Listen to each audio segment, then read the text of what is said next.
Friday 6th. Little wind and fine pleasant weather. Saw some seals, seaweed and Port Egmont hens. PM, variation per azimuth 12 degrees 50 minutes east. AM, per azimuth 14 degrees 2 minutes east. The difference is 1 degree 3 minutes, and the ship has only gone 9 leagues in the time. The colour of the water appears to be paler than common, and hath been so for some days past. This makes us sound frequently, but can find no ground with 180 fathoms of line.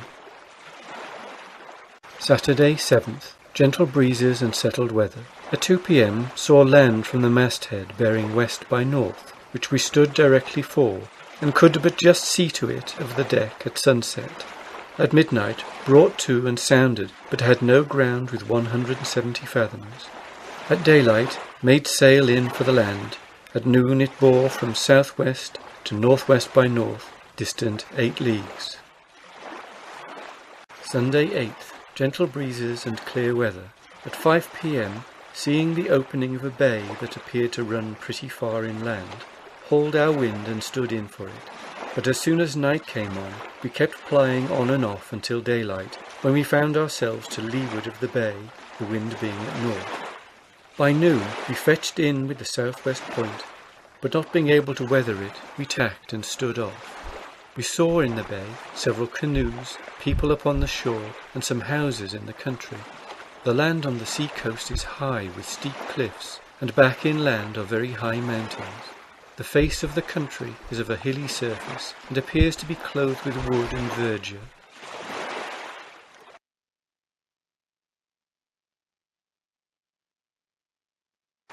Monday 9th. Gentle breezes and clear weather. PM stood into the bay and anchored on the northeast side before the entrance of a small river in 10 fathoms, a fine sandy bottom.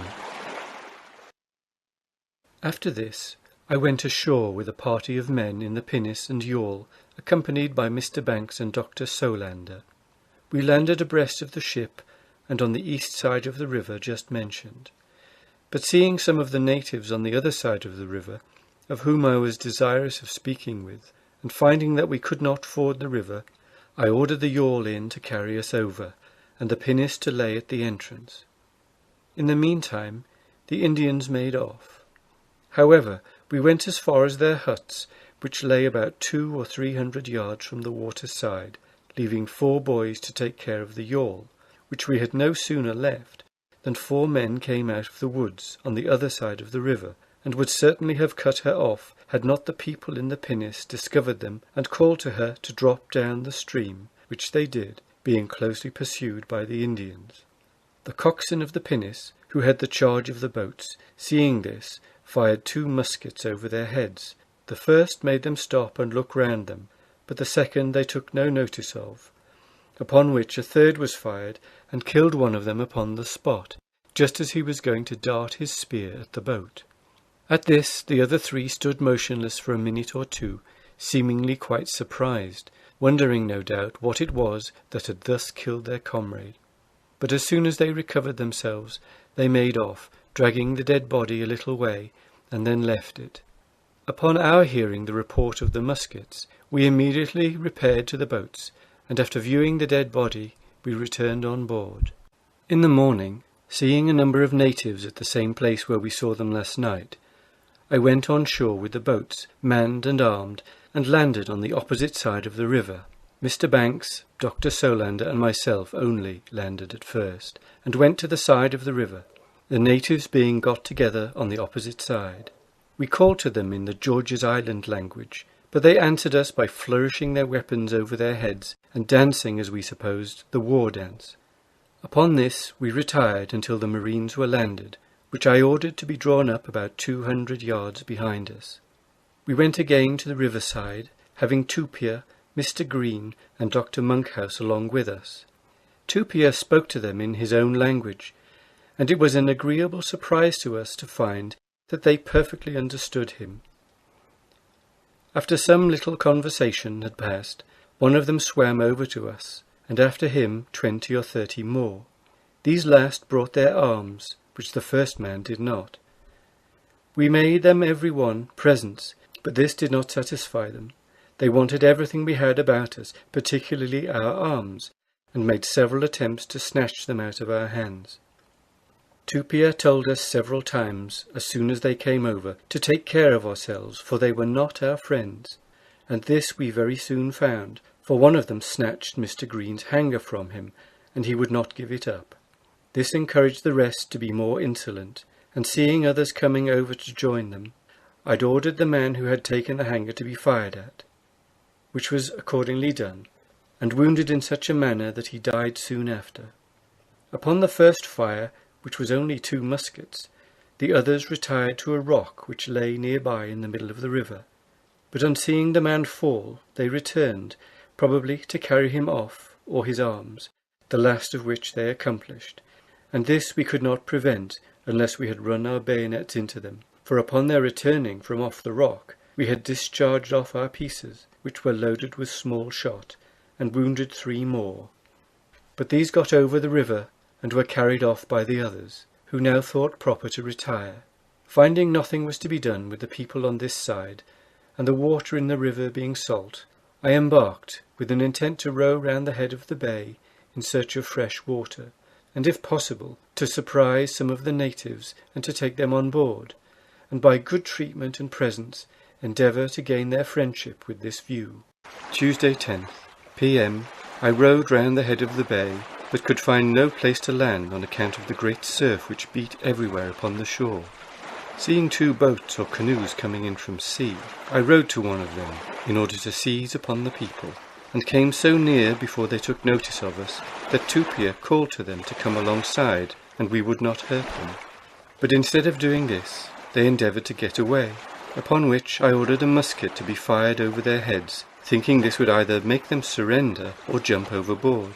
But here I was mistaken, for they immediately took to their arms, or whatever they had in the boat, and began to attack us. This obliged us to fire upon them, and unfortunately either 2 or 3 were killed, and 1 wounded, and 3 jumped overboard. These last we took up and brought on board, where they were clothed and treated with all imaginable kindness, and to the surprise of everybody became at once as cheerful and as merry as if they had been with their own friends. They were all 3 young, the eldest not above 20 years of age, and the youngest about 10 or 12. I am aware that most humane men who have not experienced things of this nature will censure my conduct in firing upon the people in their boat, nor do I myself think that the reason I had for seizing upon her will at all justify me. And had I thought that they would have made the least resistance, I would not have come near them, but as they did, I was not to stand still and suffer either myself or those that were with me to be knocked on the head. In the morning, as I intended to put our 3 prisoners ashore, and stay here for the day to see what effect it might have upon the other natives, I sent an officer ashore with the marines and a party of men to cut wood, and soon after followed myself, accompanied by Mr. Banks, Dr. Solander, and Tupia, taking the 3 natives with us, whom we landed on the west side of the river before mentioned. They were very unwilling to leave us, pretending that they should fall into the hands of their enemies, who would kill and eat them. However, they at last of their own accord left us and hid themselves in some bushes. Soon after this we discovered several bodies of the natives marching towards us, upon which we retired across the river and joined the wooders, and with us came the 3 natives we had just parted with, for we could not prevail upon them to go to their own people. We had no sooner got over the river than the others assembled on the other side, to the number of 150 or 200, all armed. Tupia now began to parley with them, and the 3 we had with us showed everything we had given them, part of which they laid and left upon the body of the man that was killed the day before. These things seemed so far to convince them of our friendly intentions that one man came over to us, while all the others sat down upon the sand. We every one made this man a present, and the 3 natives that were with us likewise presented him with such things as they had got from us, with which, after a short stay, he retired across the river. I now thought proper to take everybody on board, to prevent any more quarrels, and with us came the 3 natives, whom we could not prevail upon to stay behind. And this appeared the more strange, as the man that came over to us was uncle to one of them. After we had returned on board, we saw them carry off the dead man, but the one that was killed the first evening we landed remained in the very spot they had left him. Wednesday 11th. In the PM, as I intended to sail in the morning, we put the 3 youths ashore, seemingly very much against their inclination, but whether this was owing to a desire they had to remain with us, or the fear of falling into the hands of their enemies, as they pretended, I know not. The latter, however, seemed to be ill-founded, for we saw them carried across the river in a catamaran, and walk leisurely off with the other natives. At 6 a.m. we weighed and stood out of the bay, which I have named Poverty Bay, because it afforded us no one thing we wanted. It is in the form of a horseshoe, and is known by an island lying close under the north-east point. The 2 points which form the entrance are high, with steep white cliffs, and lay 1.5 leagues or 2 leagues from each other. The depth of water in this bay is from 12 to 6 and 5 fathoms, a sandy bottom and good anchorage, but you lay open to the winds between the south and east. Boats can go in and out of the river above mentioned at any time of tide in fine weather, but as there is a bar at the entrance, on which the sea sometimes runs so high that no boat can either get in or out, which happened while we laid there. However, I believe that boats can generally land on the north-east side of the river. The shore of this bay, from a little within each entrance, is a low, flat sand, but this is only a narrow slip, for the face of the country appears with a variety of hills and valleys, all clothed with woods and verdure, and to all appearance well inhabited, especially in the valleys leading up from the bay, where we daily saw smoke at a great distance inland, and far back in the country are very high mountains. At noon, the southwest point of Poverty Bay, which I have named Young Nick's Head after the boy who first saw this land, bore north by west, distance 3 or 4 leagues, being at this time about 3 miles from the shore, and had 25 fathoms of water, the main land extending from northeast by north to south. My intention is to follow the direction of the coast to the southward, as far as the latitude of 40 or 41 degrees, and then return to the northwards, in case we meet with nothing to encourage us to proceed farther.